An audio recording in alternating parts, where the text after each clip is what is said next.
तर 24ला जेव्हा your teaching centre तू घेतलंस, ती सुरुवात झाली, कॅल्क्युलेटेड रिस्क होत्या, राईट, सुरू केलंस, राईट. तेव्हा असं काही दडपण वगैरे यायचं की अरे एवढा यंग आहे, किंवा बाकीचे जे क्लासेस होते त्यांच्याकडे एवढे एक्सपिरियन्स लोक, एवढ्या वर्षांचा अनुभव, एवढे हाताखालनं 1000 2,000 10,000 मुलं गेलेली, तेव्हा ते काय, कसं, what was that feeling? So हे बघ, to answer your question, when I thought की नाही आपल्याला क्लासमध्ये एंटर करायचं आहे, the first thing which comes to my mind is that was not for very pure monetary purpose. नाही, बरोबर आहे, आवड होती त्यावेळी. Correct. Because Wien you enter मग कळते यार आपण ह्यातून पैसे कमवू शकतो डाऊन द लाईन. बरोबर आहे.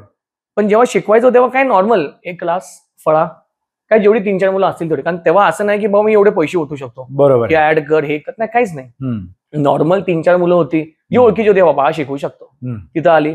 मग ते हळूहळू काय व्हावं लागलं, ग्रो व्हावं लागलं. That was one. Then starting मध्ये many people give me platforms also teach. So starting मध्ये मी स्वतः क्लास नाही काढला. Correct. I was associate with lot of other classes. Absolutely. तिकडे जाऊन शिकवायचं, इकडे जाऊन शिकवायचं. सो मी पेटेत शिकवायचो बऱ्याच ठिकाणी, मी पीसीएम शिकवायचो. I shoe stay at Sinhagad road. अच्छा. आणि त्यावेळी मी 2 व्हीलर घेऊन पीसीएमचं लिहायचो शिकवायला. सो हे दोन्ही मी हँडल करायचो. आणि एका पॉइंटला असं वाटलं की नाही आता आपण स्वतःचा क्लास काढू शकतो. कॉन्फिडन्स येतो. Exactly. And that happened in 2019. 2019 मध्ये क्लास सुरू केला.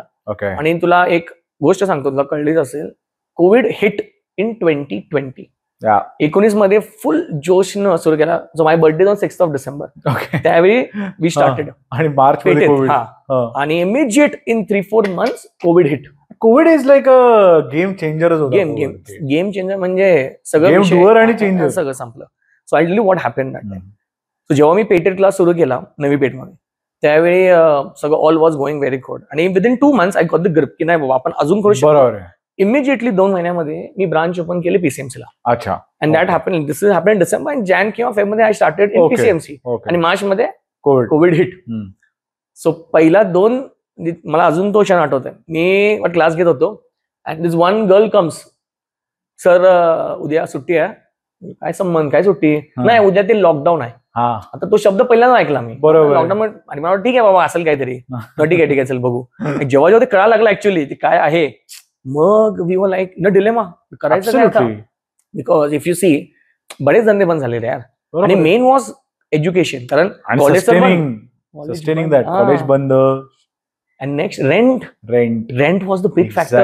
But luckily, I've got good people that time. की नाही बाबा वेव ऑफ केलं काय काय. बरोबर. But that came afterward. But how to survive in that? आणि स्टुडंट्सना कसं काय, त्यांनी फी तर भरले आहेत, सगळं चालू आहे, एक्झाम तर येणार आहे, ऑनलाईन असो ऑफलाईन असो. आणि तेव्हा आपलं ऑनलाईनला एवढा शिफ्ट नव्हता क्लासेसला, एड्युटेक एवढं स्ट्रॉंग नव्हतं. सो आता तुला मी स्टोरी सांगतो कसं झालं ते. How did we actually capitalise on that moment, and that's how we grow. Correct. तर एकच पॉइंट त्यावेळी ग्रो. सो कोविड झालं, आम्हाला वाटलं की नाही सगळं संपलं, आता घरी बसायचंय. पण what happened when I was teaching in 4 walls. मी 4 भिंतीत शिकवायचो. 10 मुलं आलेत, यांना शिकवा, संपवा विषय, ते घरी जातील. दॅट टाइम झूम वगैरे काय कोणाला माहित होतं? Exactly. Zoom came in just. आणि मग आम्ही फळावर शिकवायचो नॉर्मल. पण त्यावेळी आम्हाला जेव्हा कळलं अरे यार आता मुलं आम्हाला ऑनलाईन लेक्चर मागायला लागले. करेक्ट. दॅट्स बाउंड्री ओपन झाल्या सगळ्या, आणि त्या लिमिटलेस ओपन झाल्या. एक्झॅक्टली. आणि तुला पटणार नाही आता, लाईक मी तुला आत्ता सांगतो. So HGPA is across pan India online. I have students from Kerala, I have students from Dubai also. Amazing. ते हे करतात काय स्ट्रीम. बिकॉज ऑफ वॉट की बाबा online. So Covid had actually U-turn. म्हणजे नाही बाबा बाउंड्री उठला. मला एक कळलं की पोटेन्शियल आहे आपली. ऍब्सोल्युटली. आपली जी आता इथं व्हॅल्यू आहे पुण्यात बसून, ती लोकांना केरला पण आवडायला लागली आहे, जम्मू काश्मीर पण आवडायला लागले. करेक्ट.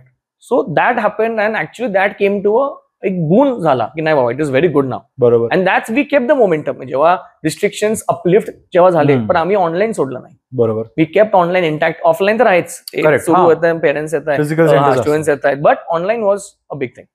ते पण एक चांगलं झालं. पण मग तो जो एक पॅराडाइम शिफ्ट झाला, जिकडे आता प्रत्येक ठिकाणी जाऊन काय सेंटर काढायची गरज नाहीये, ऑनलाईन मुळे ते सॉर्टेड झाले. बरोबर.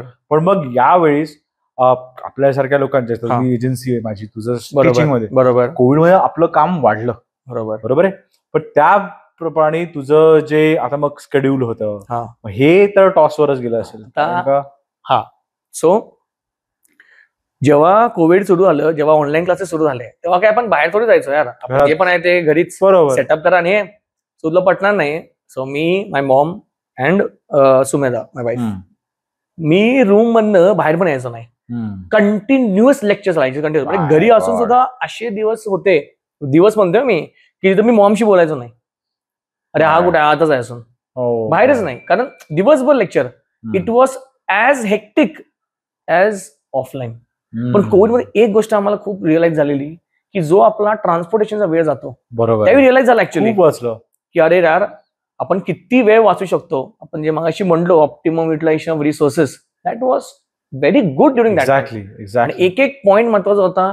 And it went for a toss to answer your question. आपण रेकॉर्ड करून स्टुडंट्सना बघताय, रेकॉर्ड करून लाईव्ह बघताय, live in the morning, live in the night. एक्झामच्या वेळी तर अरे लोकांनी हेच केलं की नाही, लेक्चर का, पेरेंट्सना काय पाहिजे होतं, लेक्चर झालं पाहिजे. बरोबर, ते तू कसंही घे. Correct. So online was there and luckily Zoom was a savior that time. Because of Zoom, a lot of things went very friendly. Absolutely. आधी खूप अवघड झालं कसं ऑपरेट करायचं माहित नव्हतं, पण after all it went all smooth.